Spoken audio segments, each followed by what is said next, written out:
आज हम बात करेंगे एवीएन के बारे में। एवीएन मतलब avascular necrosis of hip joint. Basically क्या होता है कि जब हमारा जो हिप जॉइंट होता है उसमें जो बॉल एंड सॉकेट जॉइंट होता है, जो बॉल है अगर उसमें ब्लड की सप्लाई एडिक्वेट नहीं है तो वो जो हेड है वो धीरे धीरे सिकुड़ना शुरू कर देता है, ख़राब होना शुरू हो जाता है। इनिशियल स्टेज में मैनिफेस्ट करता है चलने के दौरान पेन, दिखाने के दौरान ये समझ में आता है कि चलो मस्कुलर पेन है, अपने आप ठीक हो जाएगा। लेकिन अगर ये प्रॉपर डायग्नोसिस ना हो और एडवांस स्टेज में पहुंच जाए तो फिर इसके लिए जो हिप रिप्लेसमेंट सर्जरी है वो करानी पड़ती है। अगर ये इनिशियल स्टेज में हमारे पास पेशेंट आते हैं, जैसे स्टेज 1 में आए, तो कोर डिकम्प्रेशन सर्जरी होती है जिसमें हम एक ड्रिल करके हेड में प्रेशर कम करते हैं, जिसके कारण वो ठीक होने के चांसेस होते हैं।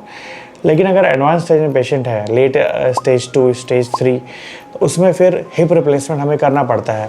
और यंग स्टेज में अगर हिप रिप्लेसमेंट कर रहे हैं तो उसमें इम्प्लांट की जो चॉइसेस होती हैं वो हमारी दूसरी होती हैं, ओल्ड एज में थोड़ी दूसरी होती हैं। जो इसके कारण होते हैं, कोविड के बाद से ये काफ़ी बढ़ गया है। कोविड के टाइम पे काफ़ी स्टेरॉइड लोगों ने लिया है तो बहुत ज़्यादा चांसेस होते हैं कि अगर आपने स्टेरॉइड लिया है तो एवीएन होगा।